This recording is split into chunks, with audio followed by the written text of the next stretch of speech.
અસ્સલામુ અલૈકુમ વરહમતુલ્લાહિ વબરકાતુહુ. અરબી વ્યાકરણ શીખવાના આ એપિસોડમાં હું એમ.એસ. પઠાણ આપ સૌનું ખૂબ ખૂબ સ્વાગત કરું છું. આઉઝુ બિલ્લાહિ મિનશ શૈતાનિર રજીમ. બિસ્મિલ્લાહિર રહમાનિર રહીમ. રબ્બી યસ્સિર વલા તુઅસ્સિર વતમ્મિમ બિલ ખૈર. આમીન યા રબ્બલ આલમીન.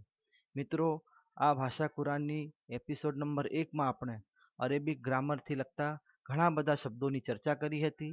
પહેલાં આપણે શબ્દોનું પુનરાવર્તન કરી લઈએ, પછી આપણે આજનો જે મુખ્ય મુદ્દો છે ઇસ્મ, એના ઉપર જઈશું. તો જો મિત્રો, આપણે જોઈ ગયા હતા હરુફુલ હિજા, જેને આપણે તખ્તી કહેતા હતા, અલીફથી યા સુધી, જેની સંખ્યા 28 કે 29 જેટલી હતી. પછી હરકાત જોઈ ગયા, જેને આપણે જબરજેર પેશ કહેતા હતા. એનું ઉચ્ચારણ કેવી રીતે કરી શકાય એ પણ આપણે ચર્ચા કરી. પછી તનવીન એટલે કે બે જબર, બે ઝેર, બે પેશની વાત કરી ગયા હતા. ત્યારબાદ આપણે સુકૂન, જેને જજમ અથવા સાકિન હર્ફ પણ કહેવાય, એની આપણે ચર્ચા કરી. પછી અલીફ અને હમજાનો ફર્ક, અલીફ અને હમજા કોને કહેવાય, એની પણ આપણે ચર્ચા કરી હતી. અને એના લીધે અરેબિક વ્યાકરણમાં જે હુરુફેલ હિજા છે, જે તખ્તી છે, એની સંખ્યામાં શું ફેરફાર થાય છે એની પણ આપણે વાત કરી ગયા હતા. ત્યાર પછી કલીમા કોને કહેવાય, જેને આપણે વર્ડ કહીએ છીએ, શબ્દ, એની વાત કરી ગયા હતા. કલીમાના 3 પ્રકારો, જેમાં ઇસ્મ, જેને નામ આપણે કહીએ, પછી ફેલ એટલે જેને ક્રિયાપદ આપણે કહીએ, અને હર્ફ એટલે જેને અવયવ કહીએ. આ ઇસ્મ, ફેલ અને હર્ફમાં કોઈ પણ અરેબિક ગ્રામરમાં જે અંગ્રેજી ભાષાના ગ્રામરમાંના કયા કયા શબ્દોનો સમાવેશ થાય છે એની પણ આપણે વાત કરી ગયા હતા.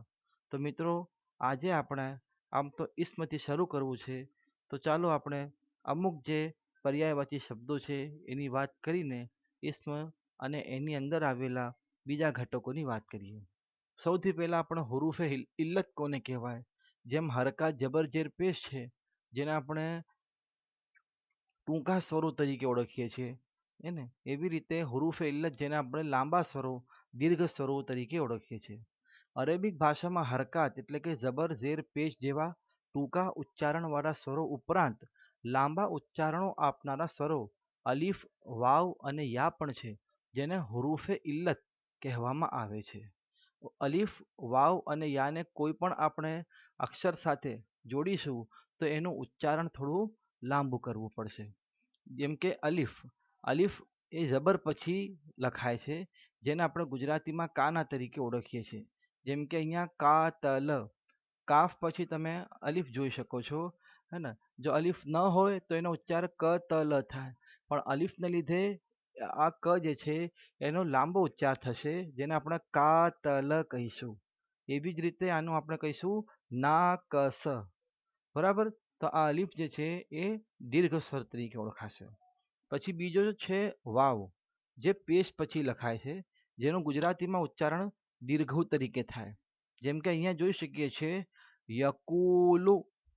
જો અહીંયા કાફ પછી વાવ છે, અને કાફ અને વાવને લીધે આ કાફ અને વાવનું ઉચ્ચારણ લાંબુ થશે, જેને યકુલુ તરીકે ઉચ્ચાર કરી શકીશું.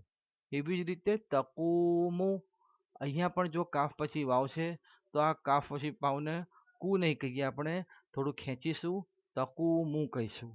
એવી જ રીતે યા, યા જે છે, જેને ઝેર પછી લખવામાં આવે છે, જેને આપણે ગુજરાતીમાં દીર્ઘઈ તરીકે લખી શકીએ. અલીમુ, જો અહીંયા લામ પછી યા છે, એટલે લામ પર ઝેર છે, અને એના પછી યા એડ કરવામાં આવે છે, ઉમેરવામાં આવે છે, તો આ જે ઝેર છે એનું ઉચ્ચારણ યાને લીધે દીર્ઘ થઈ જશે, તો અલીમુને બદલે અલીમુ થઈ જશે. એવી રીતે અહીંયા કરીબુને બદલે કરીબુ એમ થઈ જશે. તો જો આ હુરુફે ઇલ્લત, અલીફ, વાવ અને યા જે છે, લાંબા ઉચ્ચારણો આપનારા સ્વરો છે, એના ઉદાહરણ જોઈ લીધા. એ પછી તશદીદ કોને કહેવાય એની આપણે વાત કરીએ. જો કોઈ શબ્દમાં કોઈ અક્ષર, કોઈ હર્ફનો ઉચ્ચાર બેવડાવવો હોય, ડબલ કરવો હોય, ત્યારે તેની ઉપર આ ડબલ્યુ જેવું ચિહ્ન લગાડવામાં આવે છે, જેને સદ્દા કહેવામાં આવે છે.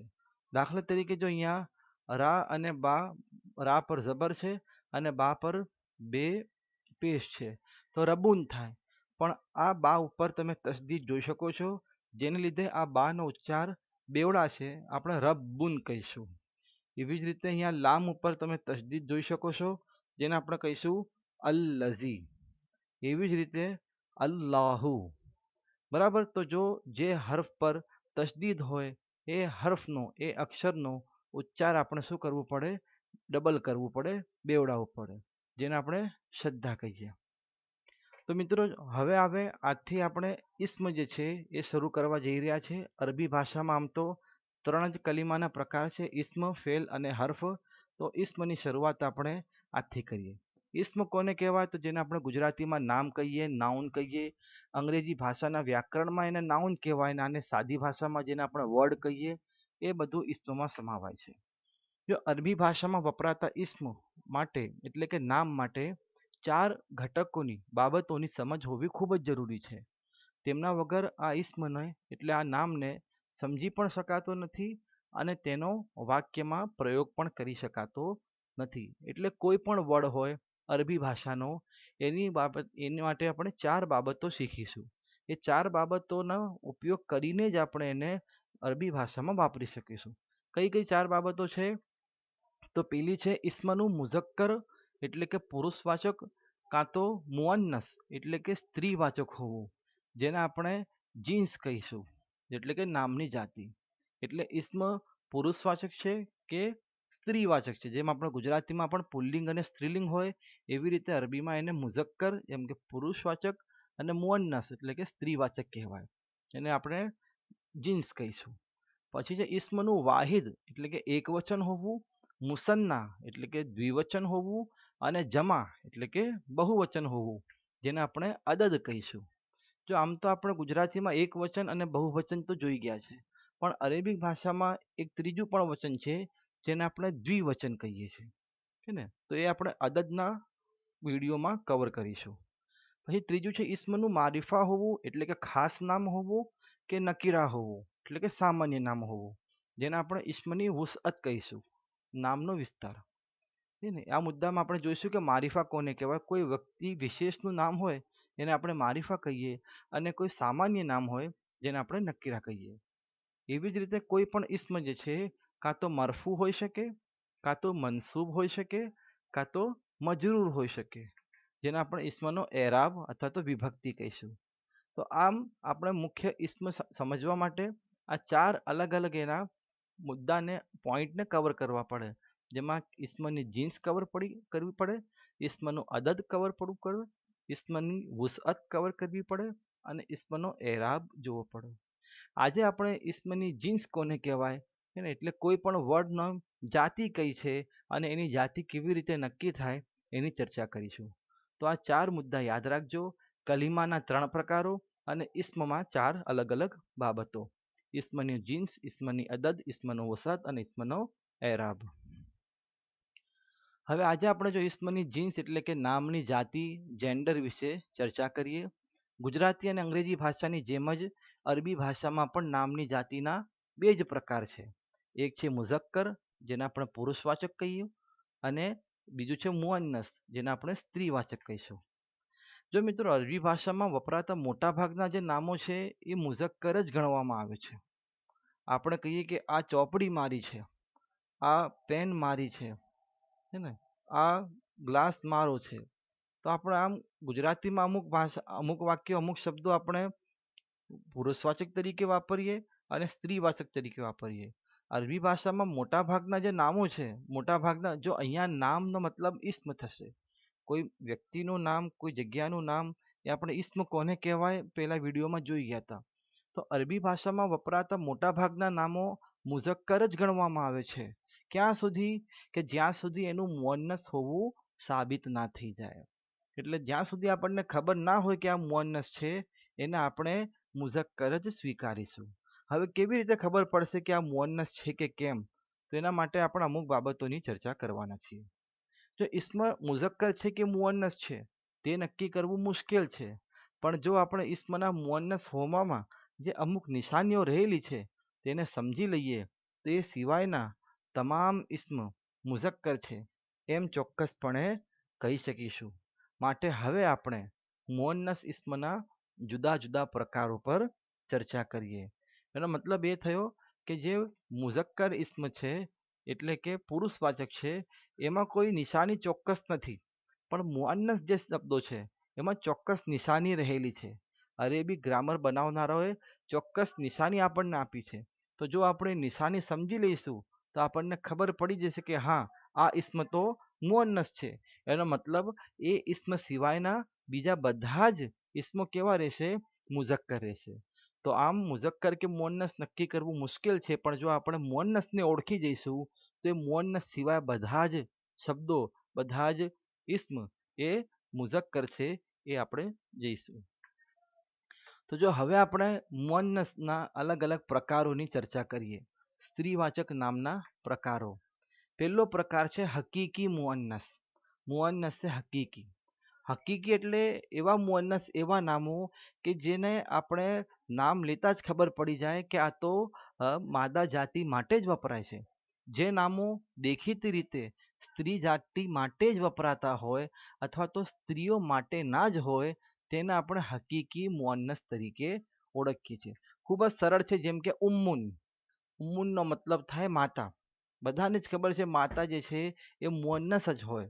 પછી એ અરેબિક ભાષા બોલનારાની માતા હોય કે ગુજરાતી ભાષા બોલનારાની માતા હોય, માતા મુઅન્નસ જ હોય. એવી રીતે બિન્તુન જેમ કે છોકરી, ઉખ્તુન જેમ કે બહેન, ઇમરાઅતુન એટલે કે સ્ત્રી, બકરતુન ગાય, હે ને. તો આ જે અમુક શબ્દો છે જે ફક્ત ને ફક્ત સ્ત્રી જાતિ માટે જ વપરાય છે અથવા તો સ્ત્રીઓ માટે જ વપરાય છે, માદા જાતિ માટે કાં તો સ્ત્રીઓ માટે, એને આપણે હકીકી મુઅન્નસ કહેવામાં આવે છે. હકીકી એટલે હકીકતમાં, બરાબર. માતા, છોકરી, બહેન, સ્ત્રી, ગાય એ સિવાય પણ ઘણા બધા શબ્દો આપણે માદા જાતિ માટે જે વપરાય છે એને કવર કરી શકીએ. બીજો મુઅન્નસનો પ્રકાર છે લફઝી મુઅન્નસ. લફઝી મુઅન્નસ એટલે કે જે નામો અરબી ભાષામાં મુઅન્નસ તરીકે ગણાય છે એને લફઝી મુઅન્નસ કહેવામાં આવે છે. એટલે કે સ્ત્રી જાતિ માટે નથી વપરાતા, પણ અરેબિક બોલનારા લોકો, અરબી ભાષા બોલનારા લોકો તેને સ્ત્રીવાચક તરીકે ગણે છે. આવા શબ્દોને આપણે લફઝી મુઅન્નસ કહીશું કે જે નામો અરબી ભાષામાં સ્ત્રીવાચક તરીકે ગણાય છે. તો આપણે શીખવા માટે આ લફઝી મુઅન્નસની ચર્ચા કરીશું. હકીકી મુઅન્નસ તો આપણે સમજી જ ગયા કે હા, જે સ્ત્રી જાતિ માટે જ હોય એને આપણે હકીકી કહીશું. પણ લફઝી મુઅન્નસના પછી હવે આપણે બીજા પ્રકાર જોઈએ. જેમ કે જો પંખો, મિરવાહાતુન, એને અરબી લોકો, આરબો શું કહે છે? મુઅન્નસ તરીકે ગણે છે પંખો.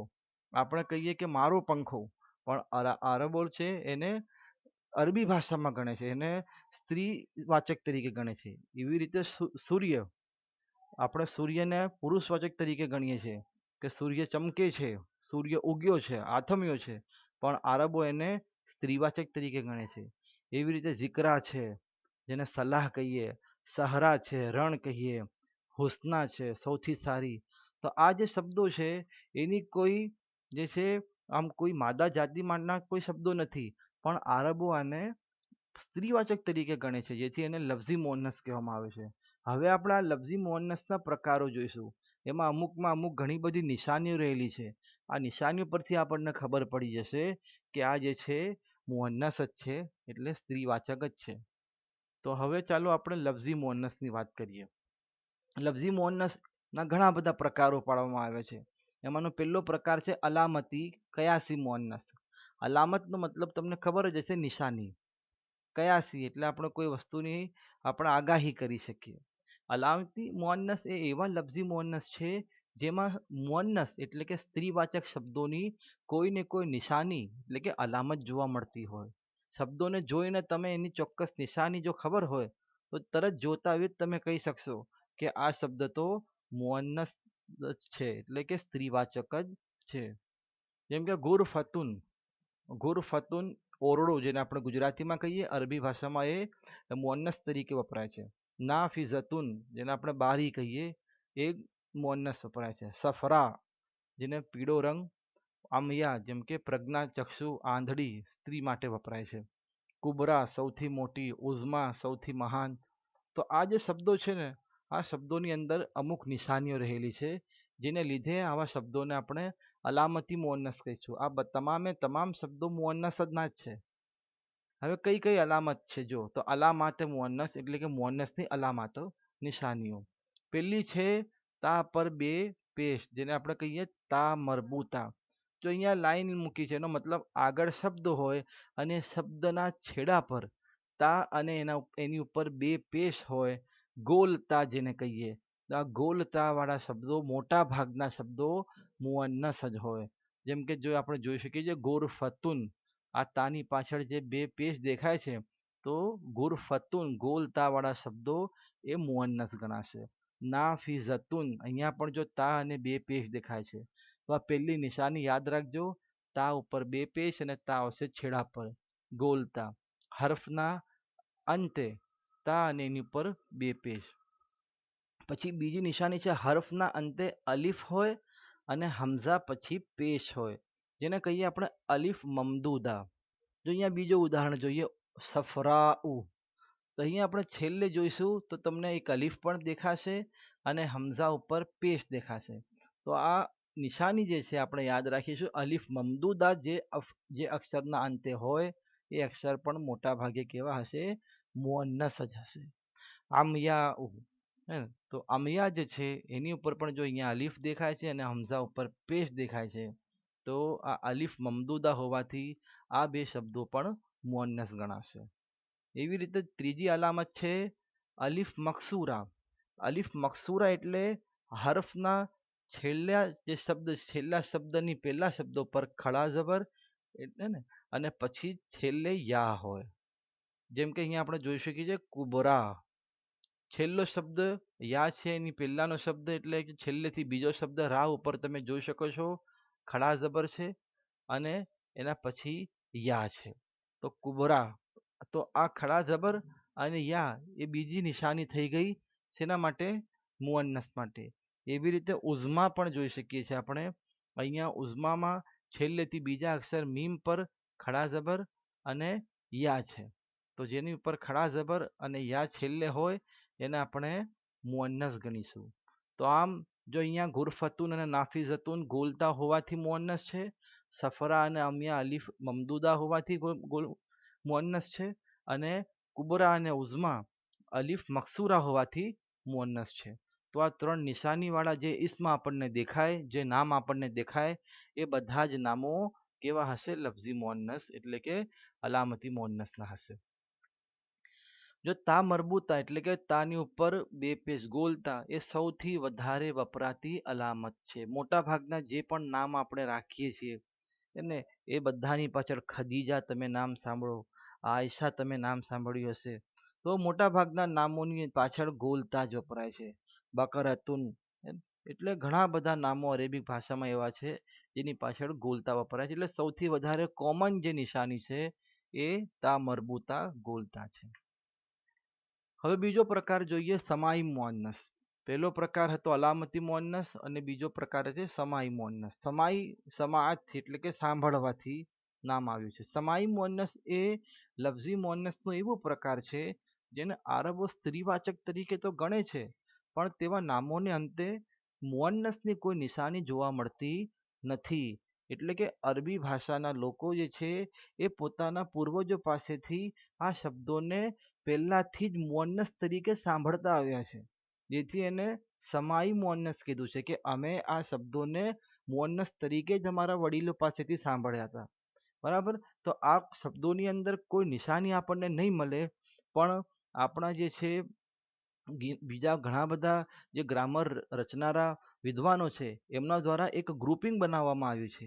એ ગ્રુપ પર જો આપણે ધ્યાન આપીશું તો આમાં પણ આપણને ચોક્કસ ફાવટ થઈ જશે કે સમાઈ મુઅન્નસના પણ કયા કયા શબ્દો હશે. જેમ કે સમાઉન આકાશ, અર્ધુન જમીન, શમસુન સૂર્ય, યદુન હાથ. તો આ જે બધા શબ્દો જે જોઈ રહ્યા છે આપણે એ બધા શબ્દો આરબો મુઅન્નસ તરીકે વાપરે છે. હવે એની અંદર કોઈ નિશાની તમને તા મરબૂતા દેખાશે, ના તમને અલીફ મમદૂદા કે અલીફ મકસૂરા દેખાશે. તો કેવી રીતે યાદ રાખીએ? તેના માટે આપણા જે અરેબિક ગ્રામર રચનારા વિદ્વાનો જે હતા, આલિમો જે હતા, એમણે શું કર્યું છે? આ સમાઈ મુઅન્નસના તમામ નામો ભેગા કરીને એનું એક ગ્રુપિંગ કરી દીધું છે કે આરબો જે છે આટલા આટલા નામોને મુઅન્નસ તરીકે જ વાપરે છે.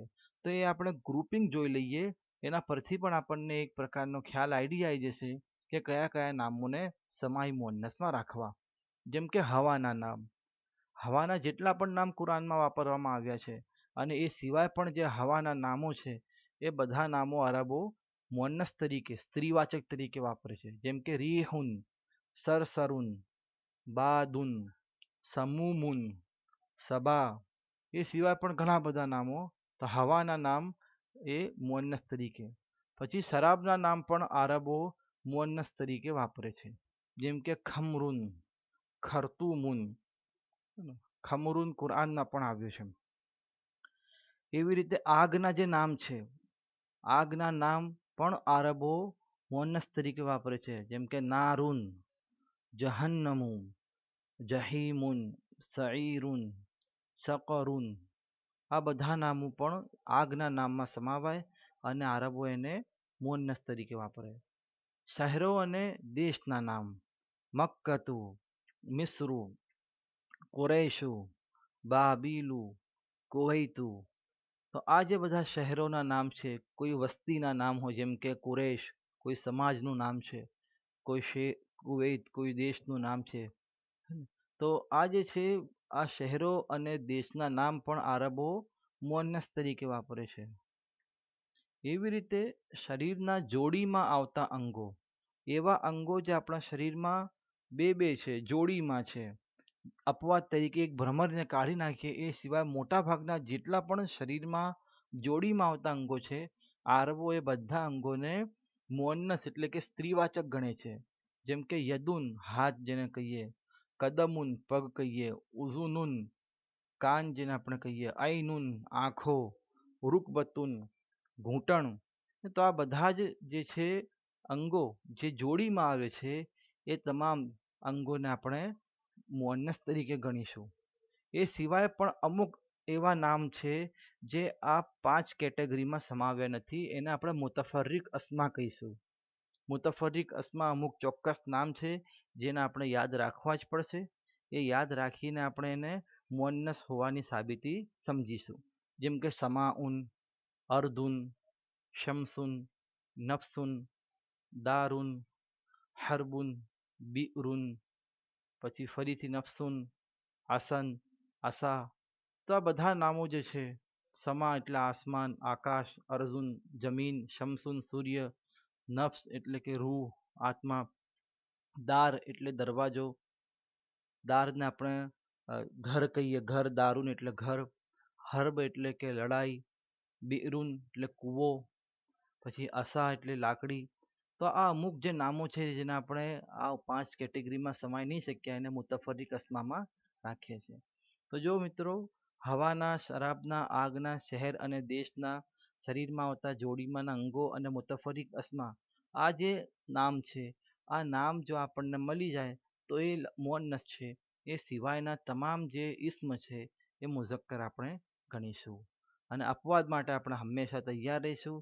જેમ કે અહીંયા તમે કહેશો કે આ નામમાં તો કોઈ અલામત પણ નથી જોવા મળતી અને કોઈ કેટેગરીમાં પણ નથી આવતું.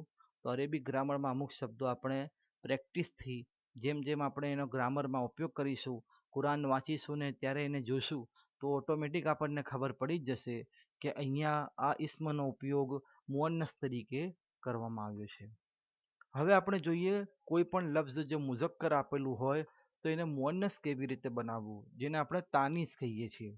તાનીસનો અર્થ થાય કોઈ શબ્દ જે મુઝક્કર આપેલું હોય એને મુઅન્નસ બનાવવું. અરબી ભાષામાં જે સિફાતની જોડ છે એટલે કે વિશેષણની જે જોડ છે એ મુઝક્કર અને મુઅન્નસના તફાવત સાથે મળશે. જેમ કે સાચો અને સાચી આ એક વિશેષણ છે, ખોટો અને ખોટી, આંધળો અને આંધળી, કાળો અને કાળી, ધોળો અને ધોળી, સૌથી મોટો અને સૌથી મોટી વગેરે. તો આમ બે પ્રકારની આપણે સિફાત જોઈ શકીએ. પહેલા જે પ્રકારની સિફાત છે જેમ કે સાચો સાચી અને ખોટો ખોટી, આવી જે સિફાતોને આપણે મુઝક્કરમાંથી એટલે પુરુષવાચકમાંથી મુઅન્નસમાં બનાવવી હોય તો એનો સાદો કાયદો છે કે એ ઇસ્મના છેલ્લા હર્ફ ઉપર ઝબર મૂકીને ગોલ તા એટલે કે તા મરબૂતાનો વધારો કરી દેવો જોઈએ. છેલ્લા હરફ ઉપર જે બે ઝેર હોય, બે પેશ હોય કે ગમે તે હોય એ બધાને કાઢીને એના ઉપર આપણે ઝબર મૂકીશું અને એની પાછળ ગોલતા ઉમેરી દઈશું. જેમ કે જો અહીંયા આપણે જોઈએ સાલેહુન. સાલેહુન એ પુરુષવાચક નામ છે.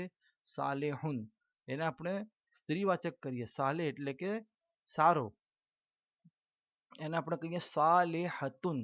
જો હા પર બે પેશ નીકળી ગયા, એની જગ્યાએ આપણે જબર આવી ગયો, છેલ્લા હર્ફ ઉપર, ઇસ્મના છેલ્લા હર્ફ ઉપર જબર આવી ગયો, અને તા મરબૂતા એટલે કે તા પર બે પેશ નો વધારો કરી દીધો.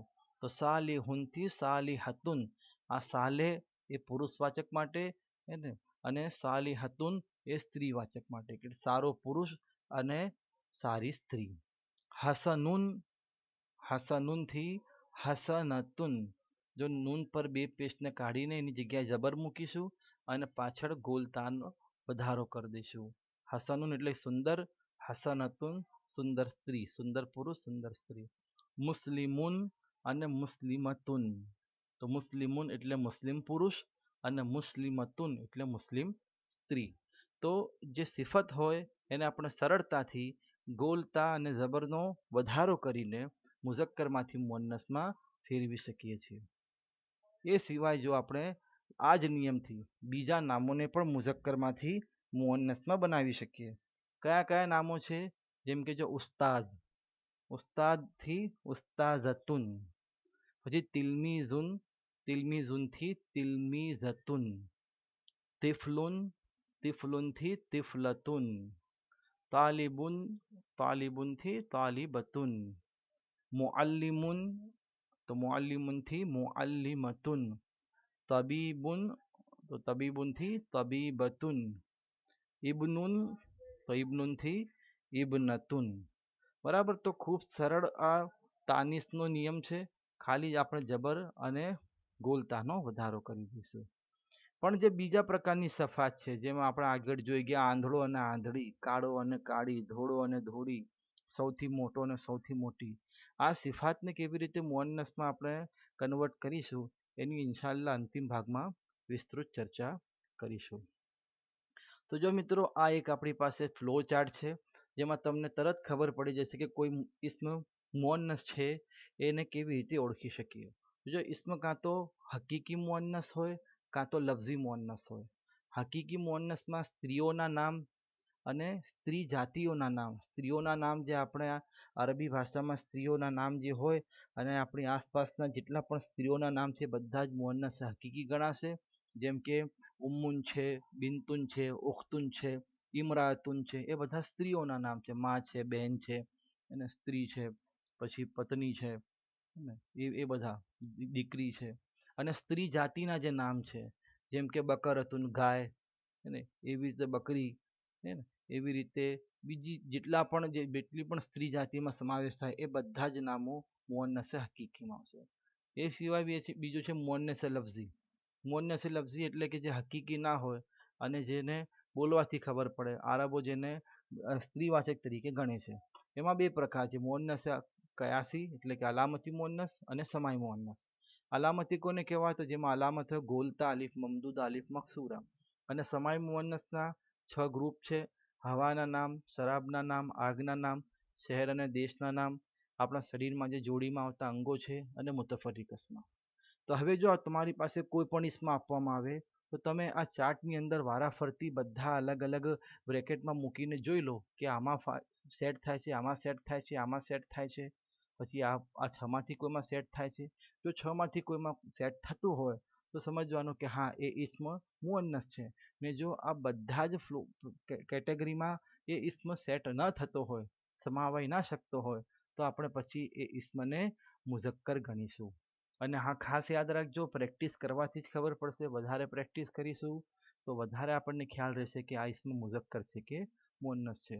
પણ આ એક આપણા માટે રેફરન્સ સમાન છે કે કોઈ પણ ઇસ્મ તમને મળે, જેમ કે હું તમને એક ઇસ્મ આપું કે ધારો કે આપણી પાસે એક શબ્દ છે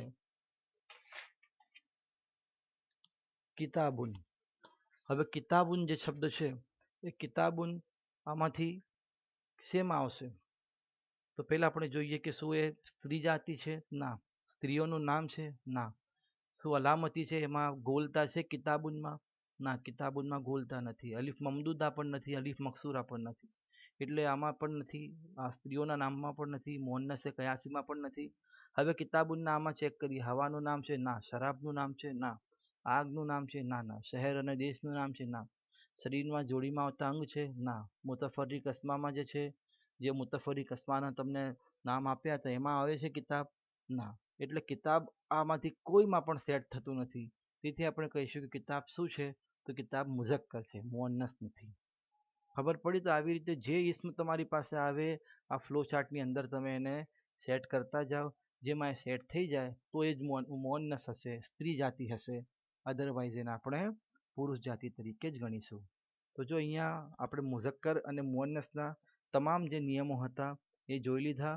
હવે આપણે થોડી એની પ્રેક્ટિસ કરીએ. પ્રેક્ટિસની અંદર તમારી સમક્ષ જો અમુક શબ્દો અને એના અર્થ આપવામાં આવ્યા છે. તમારે જાતે જ અગાઉ જે આપણે ચાર્ટ હમણાં જોઈ ગયા એ ફ્લો ચાર્ટમાં તમામ એક એક શબ્દોને મૂકવાના અને જોવાના કે એ શબ્દોમાંથી કોઈમાં એ સેટ થાય છે.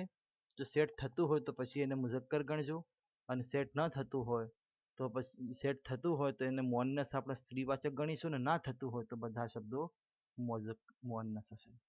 બરાબર. તો એવી રીતે જો મસ્જિદ છે એનો અર્થ પણ આપ્યો છે. બૈતુન એટલે ઘર, દારુન એટલે ઘર, જીદારુન એટલે દિવાલ, સાતુન એટલે ઘડિયાળ, આબિદતુન ઇબાદત કરવા વાળી, ખજરા પીળી, હુસ્ના સૌથી સારી, ઝરકા વાદળી, ઝિકરા સલાહ, મદરસતુન આઈનુન, અનફુન ગુરફતુન, કમરુન કૌકબુન, મિરવાહતુન કિતાબુન, કુર્રાસતુન કુરસિયુન.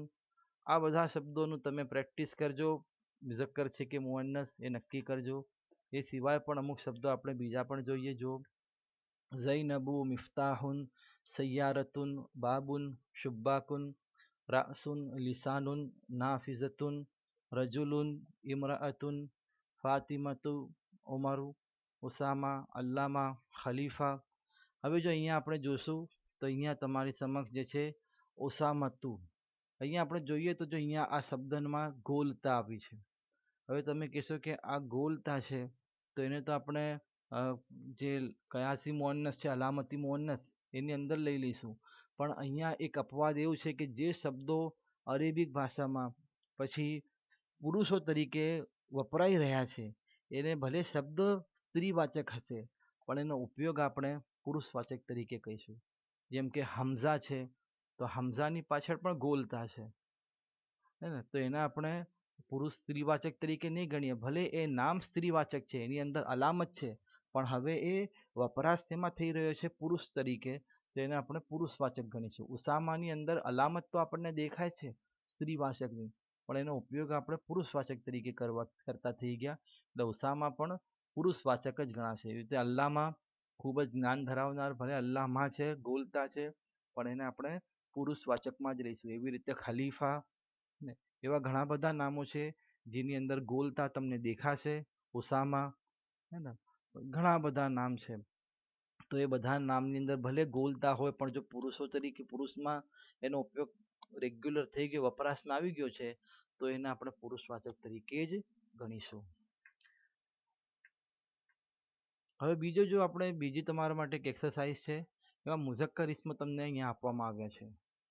ઉસ્તાદુન, મુદર્રિસુન, તબીબુન, તાલિબુન, મુહંદિસુન, મુમિનુન, કાફિરુન. આ જે શબ્દો છે એના તમે અર્થ હમણાં ડિક્શનરીમાંથી સમજી શકા તો સમજો, નહીં તો ખાલી તમે આ તમામ શબ્દો મુઝક્કર જે છે એને મુઅન્નસ કરજો.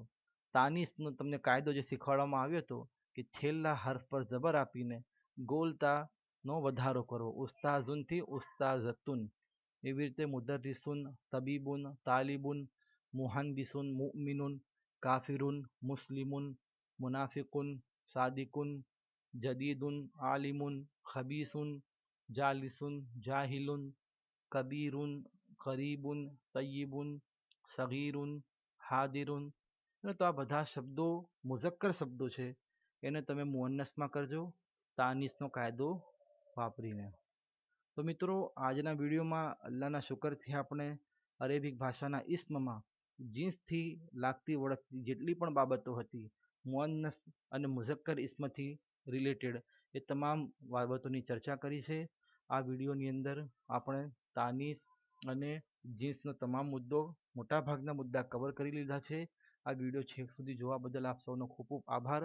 આપણે નેક્સ્ટ વિડીયોની અંદર જે ઇસ્મના 4 પ્રકારોમાંના બીજા 3 પ્રકારો છે એમાંનો એક પોઈન્ટની ચર્ચા કરીશું.